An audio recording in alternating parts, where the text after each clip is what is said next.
So yeah, welcome everybody to the first track guide of the 3 new tracks. And yeah, the first one here is Indy because it's the first track I proper can drive now, I'd say. And we did the 34.5, which was quite a decent lap, I think, overall in the M4. Not sure what the other cars can do, but that was what I got right now for the track guide. So yeah, let's just go slowly through the lap, and I'll just give you a couple of tips on what you might want to focus on.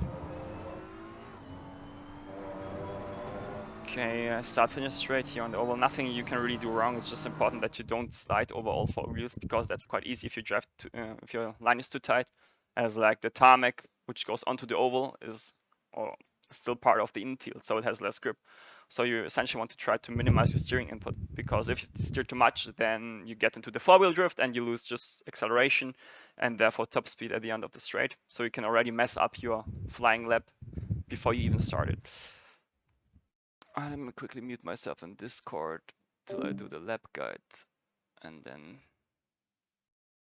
Okay, so now for Indy turn 1.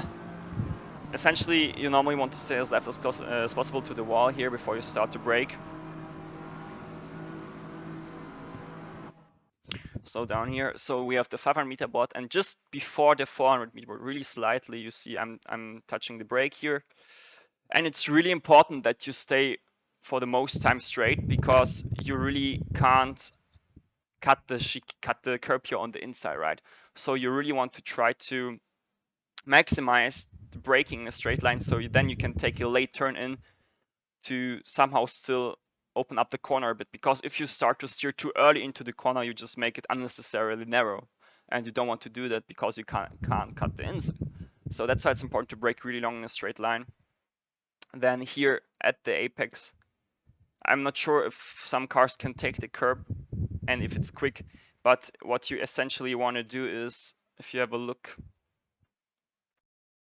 so this will be a proper track guide, guys, just so you know.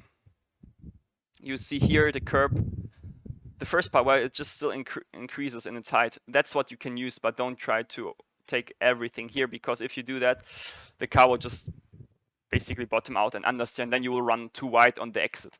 So that's why you want to just use maybe the touch of the curve, the first part here a bit. That's why you can use, but don't go fully over it. It will just lower your speed, and you won't be able to bring the car in time a bit over to the right side, because you still, although it's like not the longest straight after the next corner, after the left-hander, you still want to somehow drive a compromise in turn 1 to open it more up.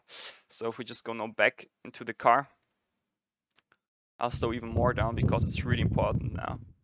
So you see, if I maybe go into this perspective, I mean, I'm not even touching the curb a bit, so there will be still a bit of space. But you see, I'm quite early already here at the apex on the power, because we want to use, actually, what I found out on this track, because of the low grip tarmac, if we want to call it like that, you are able to rotate the car much more on the throttle than on other tracks. So by being now earlier on the power, on the one hand, we can already do it because we accelerate essentially still on the optimum tarmac, so if we want to call that like that. But as soon as we hit now the infield tarmac, you see the rear will start to rotate more here at this point. See? Yeah, max rear wing, yeah. But you see immediately how the rear is more lively and rotates. And you see now, I'm using this over rotation now here, what I got, to bring the car over to the right side a bit, all right? And while we're already here, don't try to go here to the left, all right, when you're exiting turn 1, because you will gain a lot of time in turn 1, but you lose triple the amount of time through the next corner because you will make it just way too tight. So that's what's important to know. And yeah, then here, you even see I'm oversteering. I have a bit of oversteer. But yeah, I'm still bringing the car over to the right side here. Now, direction change, immediately upshift to the second gear. And we do that to actually help the car to get into the corner, because it feels like it just helps the car to, get better into the inside of the corner, at least from my POV. And then early on the power, not full throttle. We try to manage the grip with the throttle pedal a lot. And then bam, as soon as we can really straight line the car, we already can floor it. Yeah, but this minimum steering lock really doesn't matter that much. It's just important when you initially hit the throttle pedal that you not overdo it, because you still want to have some traction. or some grip on the rear.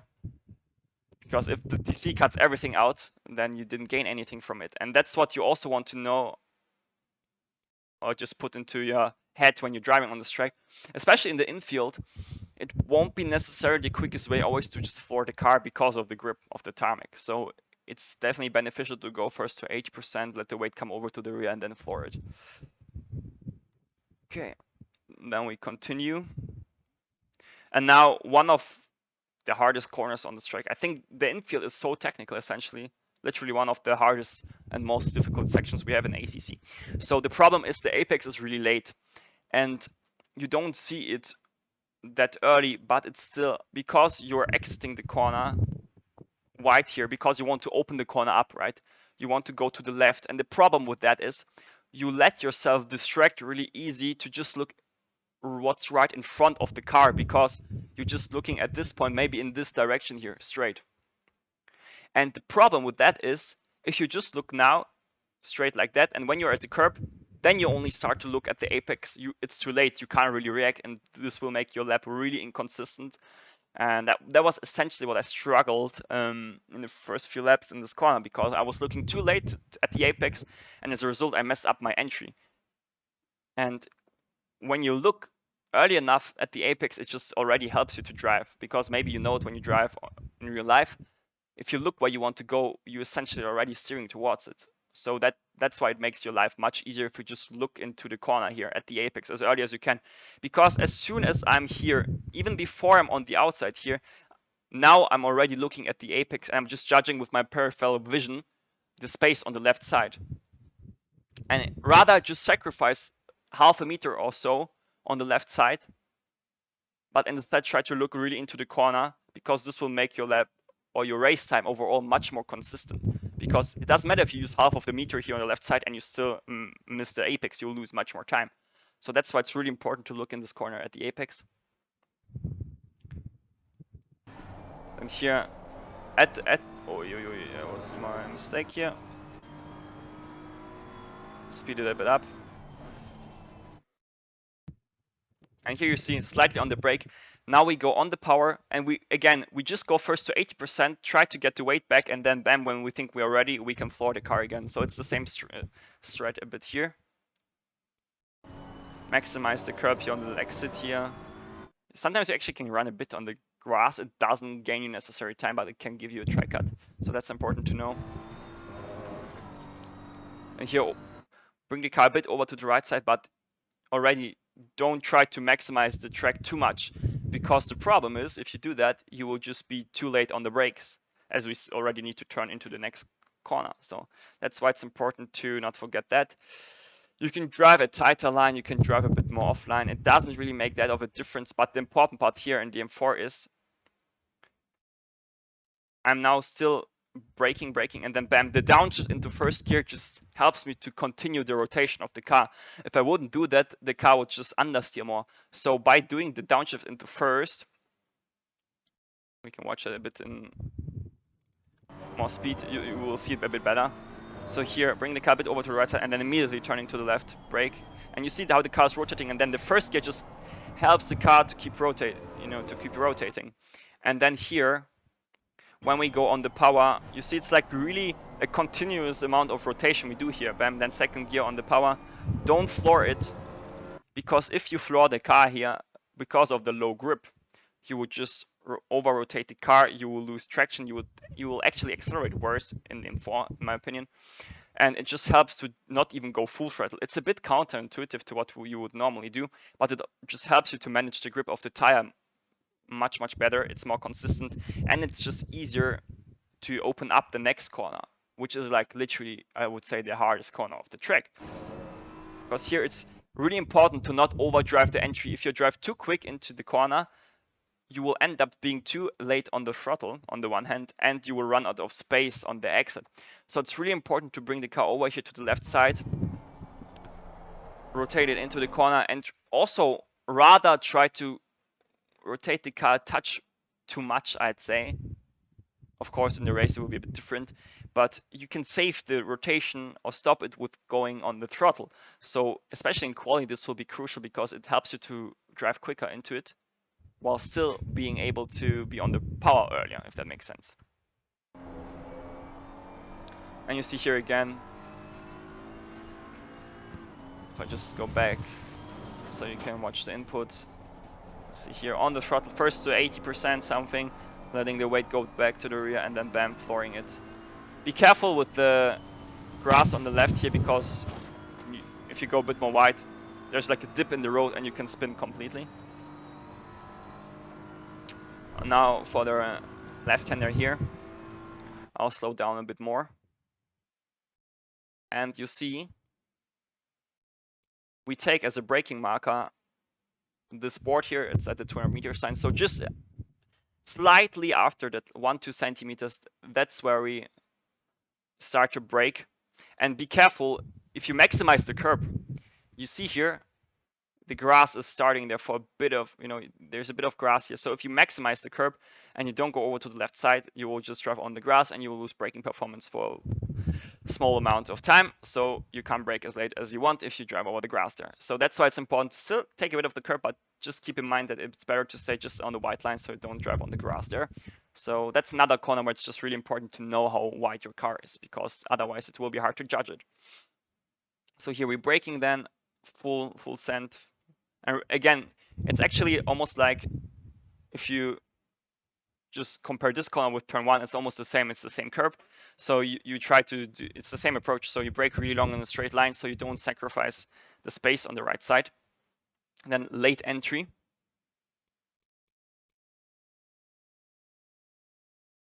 First gear, and then again, before the apex almost already going the power. I was a bit too late there, but again, 80% to give the rear some time to adjust. Second gear upshift, bringing the car over as much as possible as we can to the left side in time. Of course, you could bring it even more over, but then it will be over compromised. So that's something you always also have to put into account, that of course you can open up the corner even more, but the question is it beneficial? All right. Of course, we always want to open up corners if we have like corner sequences and stuff, but you can also do the compromise too much. So that's always something to put into account. Always try different lines. What's the best compromise? Second gear, then third gear, just to keep the rotation again. So let me actually go out of the hut so you can really see my inputs, because before I was just a bit covered. So as again, here second gear, trying to bring the car over a bit to the left side. Upshift into third gear soon here. Just helps to get the car still rotated here. Small tap on the brakes just to put some weight on the nose and help the car to get into the apex. Back on the throttle, then direction, really quick direction change. Force the car to the left side, downshift into second, maximize the curb on the left side, early on the power again, and still think about opening up the right-hander. So we still try to go to the left a bit, and then bam, really aggressive again into the other direction, just to really force the car to go into the direction where you want. No smoothness here, just pure aggressiveness in quali at least. And it's the quickest way for me so far. You really need to work your car. It's always easier to talk about it, right, than what it actually is at the end when driving. But yeah, it's good. If you have any questions left, you can ask them also, of course. But just maybe again, let's watch it a bit in full speed, because it's literally really tough section. Because it's really easy to just overdrive one corner and then the entire section is messed up. So yeah, over to the left.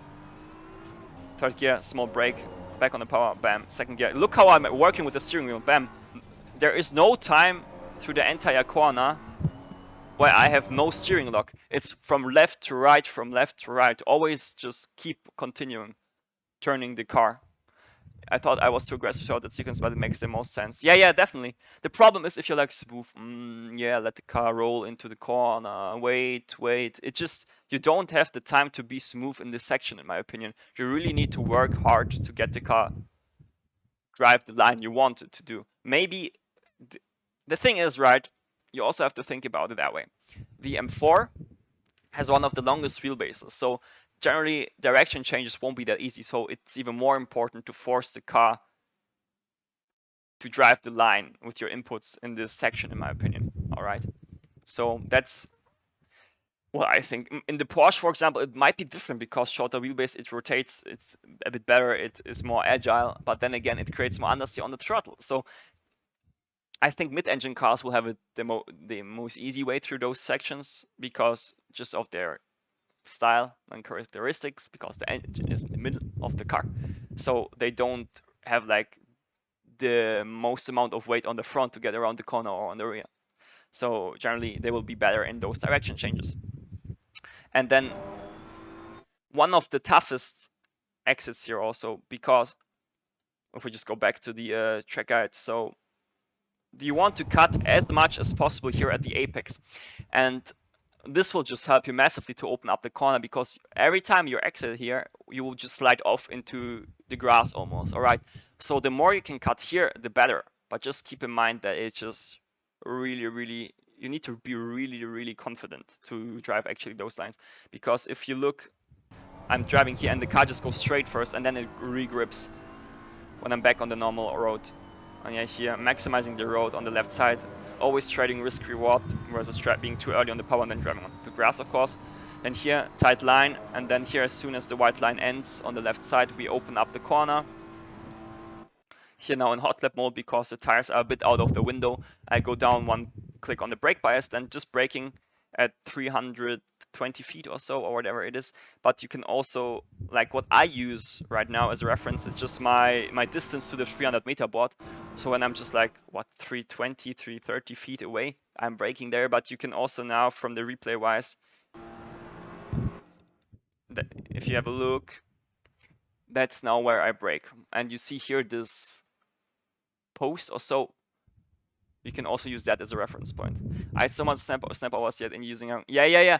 That's like one of the things I found the hardest setup wise, to still get the car rotated, but you still want to have this stability on the exits or in the direction changes, because first I struggled with over rotation and laziness. And of course you don't want to have laziness on this track through the entire middle sector, right? Because you have all those direction changes and you want to have a stable car, right? So that's why it's really important to find the compromise between having the agility but still the grip and acceleration. So it's really hard essentially to find the right compromise. And it would be even worse if we wouldn't have the chicane, because the chicane here takes all the and yeah, thanks for all the follows, by the way. This chicane here is basically changing the entire setup philosophy of the track. Because if we wouldn't have the chicane here, we would just drive straight onto the oval, right? And as a result of that, we would essentially need to drive a low downforce setup, because we are already at 225. Imagine we wouldn't brake, we would literally be driving 280 or so on the at the start finish line, or just before we brake for turn 1. So that's also interesting that the one chicane here completely changes the entire setup philosophy, because it doesn't make sense now to run less wing on this track, in my opinion, because you need all the downforce in every other corner, and you don't really have the top speed to change it, if that makes sense. Maybe it's a wrong idea or opinion. I don't know. Maybe people will drive low downforce here, but right now, in my opinion, that's not the way to go. And yeah, as I said, you can take the post here as a reference. I'm using the 300-meter board, and then just judge the distance to it. It has advantages and disadvantages. If you're a bit less experienced, you'll struggle a bit more with consistency. If you are more experienced, you won't have that much issues. But it also just helps using the 300-meter board, well, not 300 meter, but 300 feet board, just to also still keep your eyes in the right area, if that makes sense. Because if you look now to the left, you're almost looking at the wall and not where you want to go. So that's like the other point, right? And here again, essentially every time we have those weird apex curves, it's the same approach how you drive the corners. Also insane. Marbles are very slippery. Exactly. So how we approach now the chicane basically is we brake, as I said, just here about 330 feet, I'd say. We try to stay as close as possible to the white wall here to the left side. And actually, if we just stop it, I think this will be also really interesting if you do the endurance race around here, in terms of drivers losing their focus, because I think it will be really, you will often see people just driving against the wall on the while they brake, because they lose focus if they do like a double stint or whatever, or in the night even. So back now to the line. So braking at 330 feet, as we said, stay really long, parallel to the white wall here, then starting to turn in, downshift into first gear, trying also to take a bit of the curb here if you can, not too much. I was a bit too deep because here I'm still braking after the apex, so that could be improved. First gear, again, while we are still rotating the car on the throttle, never go full throttle because that's one of the most, mistakes people do, which cause them to spin essentially on the exit. So just go full throttle when you really know that you can open up the steering. Bring the car over as much as possible to the right side. And here we really want to bring it to the white line because how the corner is shaped, it's closing up at the end. So that's why I struggled like really a lot of times when I drove the track initially. And also you can throw a lot of laps there away because if we just look now from the outside again, you see really well how the corner is closing up. All right. So you see, if you just follow this radius here, you see here it would continue, and then it would here normally open up here where the pit entry is, right? But you see how the corner makes like a cut. And that's why it's really important to take here the late apex. So that's why you want to be on the inside, because this allows just you to open up the corner much more. If you are here on the inside, your entire corner is compromised. So that's why it's important to stay wide here on the exit and then really try to turn a bit late into the corner so you can really hit the inside here where it gets gray, and then bam, you can floor it easily. And I did it actually quite well, I think, in this corner. So here, bam, on the brakes, slightly, letting the car now rotate. Again, a bit of brake pressure just to get the car still to rotate, and then bam, on the power. Here, be really careful. You don't want, that's already on the limit, like, you don't want to run wide here onto the gravel because you will just throw your entire lap away. Bring the car a bit over to the right side when you can. And the sad story is the curb actually gives you a bit understeer, so I think it's actually better if you just stay on the white line, but that's something I need to try still out. Oh yeah, then here for the ultimate lap, just don't try to run that wide because you will just travel less distance and then maybe get a couple of hundreds. And that was essentially, yeah, the track guide now on Indy. I hope you enjoyed it. So yeah, if you thought it was helpful, make sure to like the video and subscribe to the channel and visit me on Twitch if you want to see me streaming. So yeah, thanks for tuning in, and bye bye.